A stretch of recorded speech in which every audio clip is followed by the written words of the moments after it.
Halo semuanya, selamat datang kembali di segmen analisa. Sekarang kita akan update adalah terkait dengan uang 1,3 miliar yang ada di Yayasan Novi. Karena kan sekarang ini juga salah satu pihak yang dilaporkan oleh pihaknya Agus ya. Agus yang melaporkan adalah untuk Gary karena Gary ini yang merupakan pengurus yayasan diduga gitu. Kayak menjebak Agus yang awalnya dia bilang katanya mau cuma ngecek mutasi dibawa ke sebuah bank, tapi tiba-tiba kok malah ada pemindahan uang 1 miliar dari rekeningnya Agus ke rekening yayasan.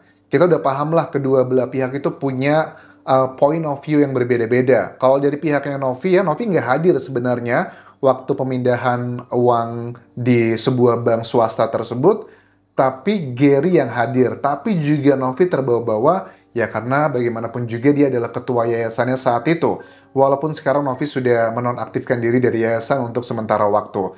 Nah, pihaknya Agus, dia merasa bahwa itu adalah penjebakan. Pihaknya Gary mengatakan tidak ada, bahkan bapaknya juga diwawancara dan mengatakan dia setuju uangnya dikelola oleh yayasan. Kita coba simak dulu adalah cuplikan pada saat Agus memaparkan dan mengatakan bahwa saya itu dijebak. Uangnya itu sebenarnya nggak ada rencana dipindahin, hanya buat mutasi doang. Ke tellernya, setelah didaftarin langsung ke tellernya, terus di situ ternyata bukan untuk melihat mutasi, mencetak mutasi istri sama mencetak mutasi kakak Agus, ternyata di situ untuk pemindahan uang donasi dari rekening Agus ke yayasan. Nah di saat itu Agus merasa Agus nggak tahu ya kondisi Agus itu apakah ada orang di sekitar Agus atau istri ataupun warga Wawa yang dekat daerah Agus, nggak tahu lah nih. Agus kayak dibawa di tempat ngobrol sama dia, terus dia bilang sama Agus, Gus katanya ini uang donasi Agus mau dipindahkan ke yayasan, katanya gitu, mau dibulatkan ke yayasan. Oh, Agus kaget kan, kaget Agus di saat itu. Dalam hati Agus kok seperti ini, Agus gak terima lah gitu kan. Saking gak terimanya Agus sampai bilang gini, ini kan nggak boleh, ini kan melanggar hukum. Aku bilang gitu, ini melanggar hukum, nggak boleh kayak ini kalau di dalam hukum ini. Aku bilang gitu. Oke.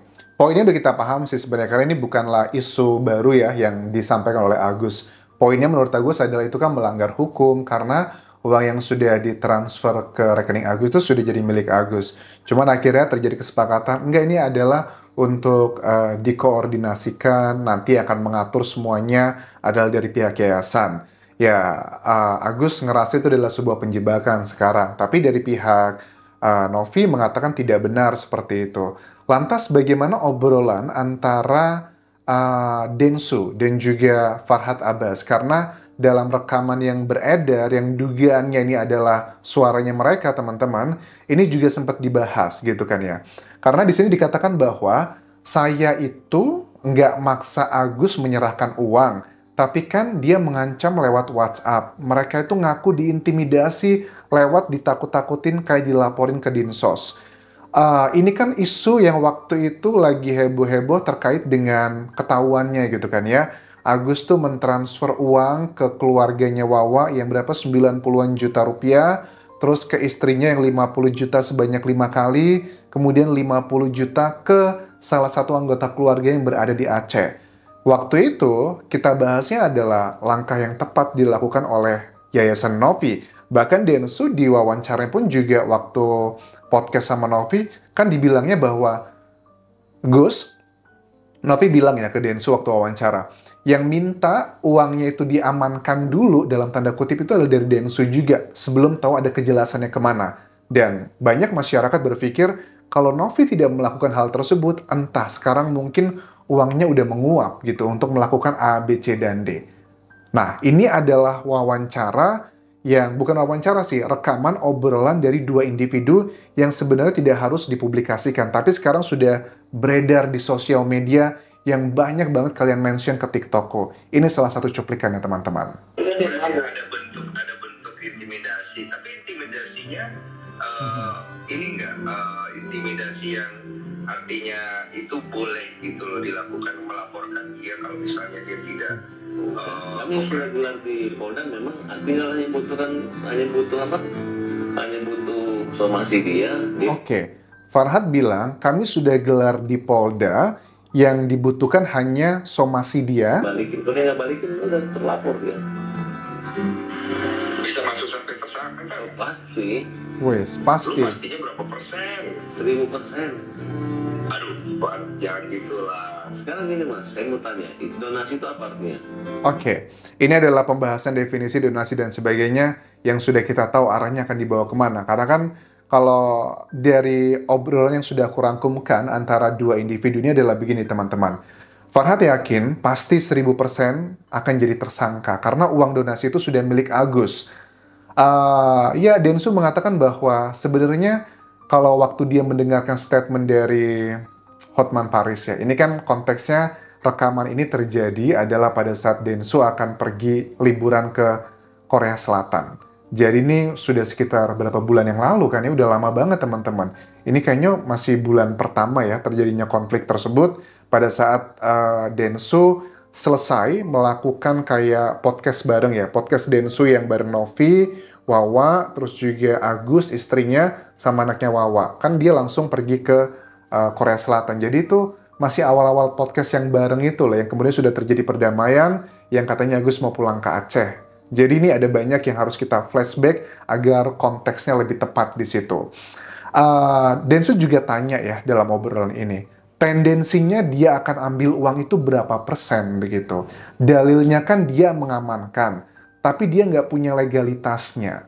Obrolan yang aku tangkap di sini. Kalau Densu selalu mengatakan begini, nggak yakin lah kalau aku lihat Novi akan berani ngambil uang 1,3 miliar itu.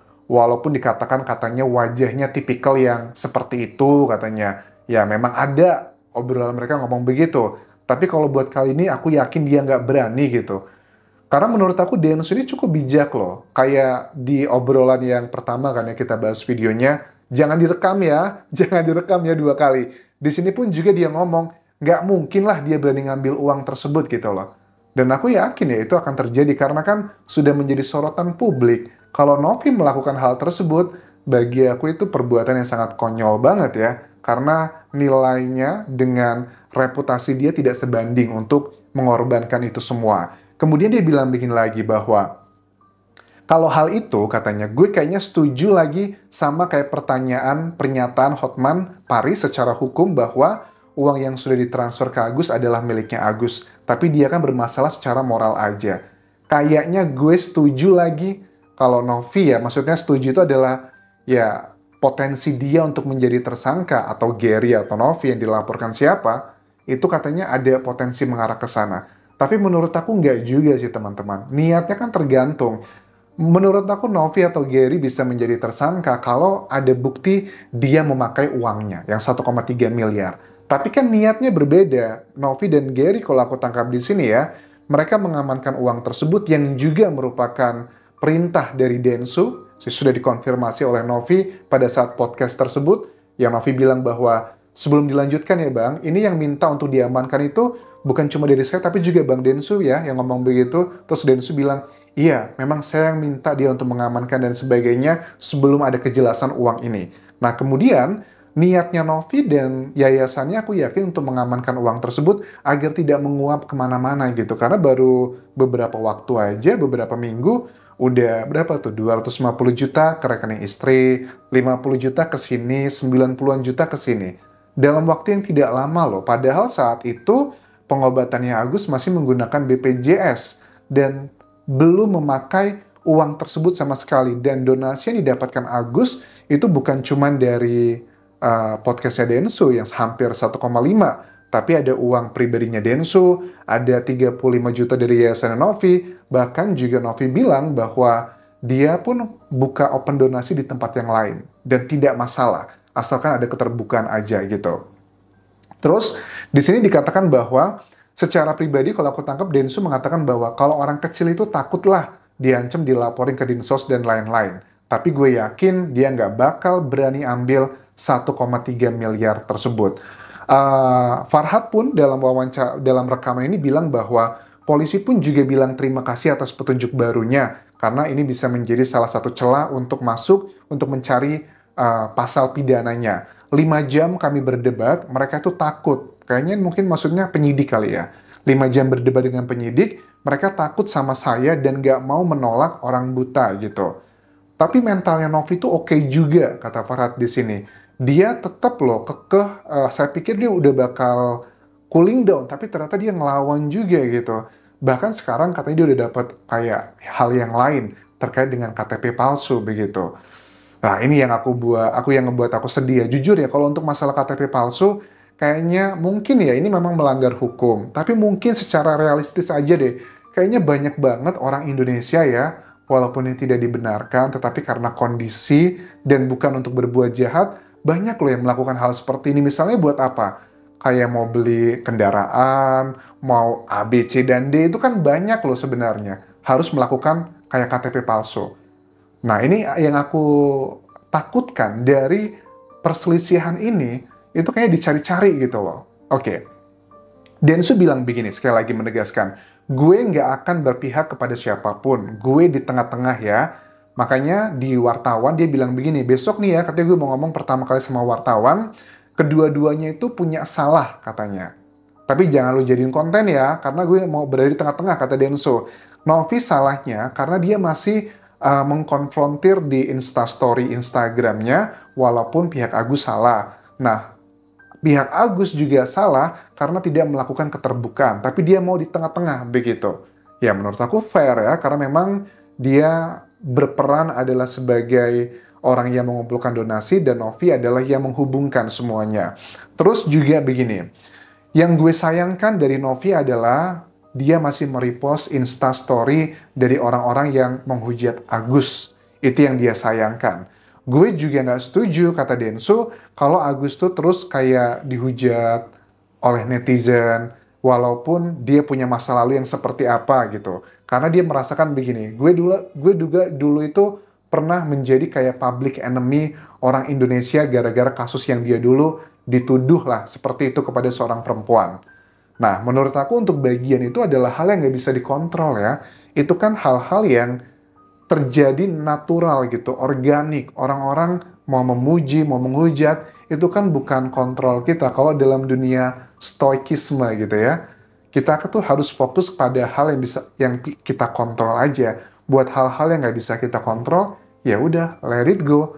Orang bisa berbicara banyak hal, tapi kita cuma punya 2 telinga dan juga punya 2 tangan, ya kita tutup aja tangan kita. Kita nggak bisa nutup mulut orang lain dengan tangan kita, karena cuma punya 2, teman-teman. Tapi sekali lagi, obrolan ini adalah terjadi jauh hari sebelum terjadinya drama-drama mediasi-mediasi yang telah dilalui. Dan aku nggak tahu nih, apakah Densu reaksinya akan marah atau biasa aja, dan yang juga aku pengen tahu reaksinya Novi nih.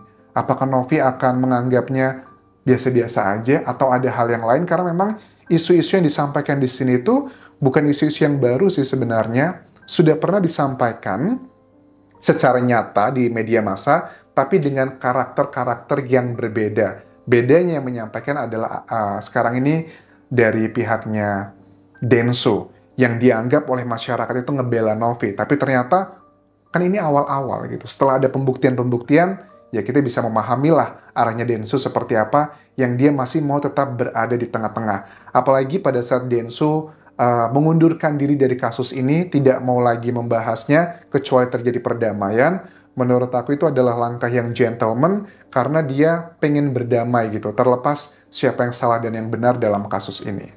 Oke, tapi perdamaian tersebut kan ada konsekuensinya. Apakah uangnya buat Agus, ataukah seperti Kemensos bilang, fokusnya adalah buat obatnya doang, pengobatannya, sisanya akan diberikan ke orang lain, dan sisanya itu nanti, atau sisanya akan diberikan ke Agus, tapi ada kesepakatan dengan para pihak donatur, karena ada juga perwakilannya. Itu adalah kuncinya. Menurut aku penentu uangnya Agus ini bukan lagi pada Novi, tapi adalah pada para donatur yang sudah ada perwakilan kuasa hukumnya. Mau mereka tuh seperti apa di sini?